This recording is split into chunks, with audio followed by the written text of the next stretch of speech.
पटवारी भक्त मंडल सुकान की ओर से हमारे गुरु श्री हरिगिर महाराज के चरण कमलों में श्रद्धासुमन अर्पित करते हुए सत्यन भाई वो होता है भूमि पर पधारे हुए भाई साहब बोले तो उनका वो ले लेना फोटो बीरन भाई साहब वो तो करना भगवान श्री राम की संतान है और उस तपोभूमि के निवासी है जहाँ पर हमेशा की गंगा बहती रहती है।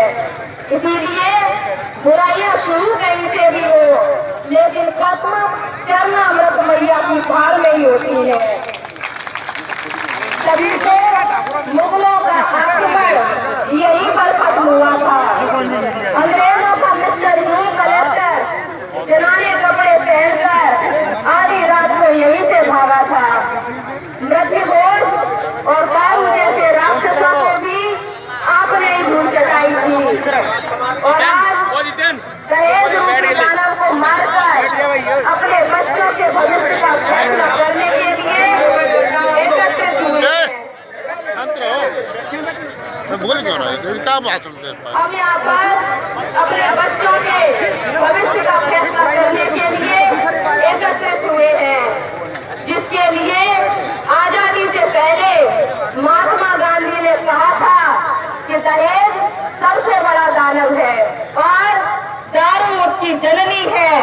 इसलिए जब तक इनकी पूजा होती रहेगी तब तक हम आजाद होकर भी आजाद नहीं हो सकते।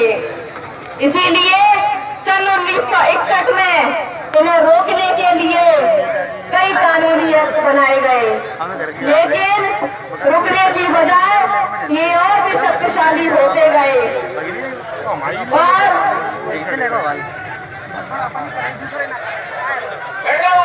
सामने जो खड़े बैठ जाओ आप लोग, जो पूजा विभाग में खड़े आप लोग बैठ जाओ यार, पीछे वालों को दिख नहीं रहा है, बैठ जाइए आप लोग। भैया महाराज जी का निवेदन है, आप लोग बैठे सुन रहे हो, आपको महाराज जी को तसल्ली से बैठ गए, बिल्कुल शांति रखो, अपने स्थान है, अपने महाराज की प्रभाव पड़ेगा यार, पुराना लोग कहते हैं। बैठो आप लोग अपनी जगह बैठ जाओ, बैठने में कोई काम खराब नहीं हो रहा, सब लोग बैठिए। अरे वही दे दो ना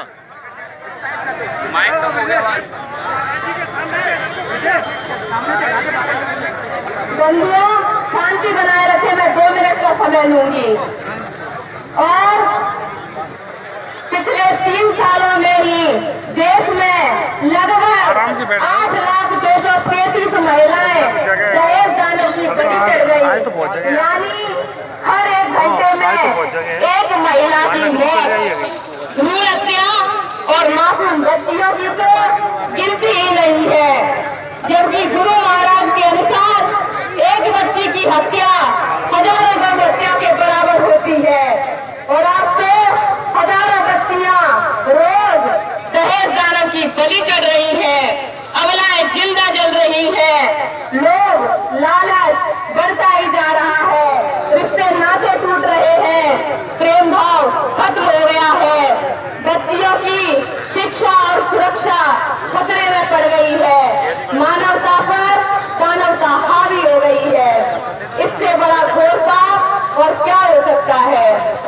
बंधुओं, मैं यह नहीं कह रही कि आप इसमें शामिल हैं और ना ही किसी एक जाति की बात कर रही हूँ, लेकिन ऐसे हजारों केस उभर कर सामने आ रहे हैं।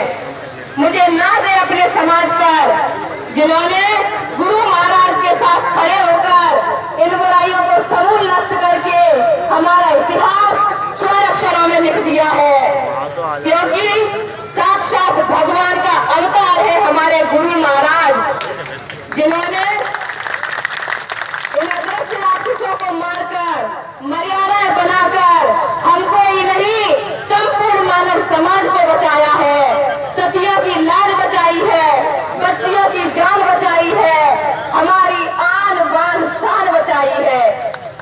इसीलिए अब तो हमारे जीवन का सिर्फ एक ही लक्ष्य होना चाहिए कि गुरु महाराज की बनाई हुई सभी मर्यादाओं का मजबूती के साथ पालन करना, और अपने बच्चे बच्चियों को पढ़ाना लिखाना और अपने पैरों पर खड़ा करना, यही गुरु महाराज के सपने हैं, जिन्हें पूरा करने के लिए हमने गुरु महाराज के कर कमलों द्वारा मृत्युभोज जैसे राक्षस को मारकर होली जलाई थी, दारू जैसे राक्षस को मारकर दिवाली मनाई थी, और आज दहेज रूपी दानव को मारकर उनकी महायज्ञ को सफल बनाएंगे। इसी आशा विश्वास के साथ मैं अपनी वाणी को विराम देती हूँ। अगर कोई भूल हो गई हो तो क्षमा कर देना, क्योंकि मैं आपकी बच्ची हूँ। बोल हरिगिर महाराज की, बोल सच्चे दरबार की, हर हर महादेव। धन्यवाद।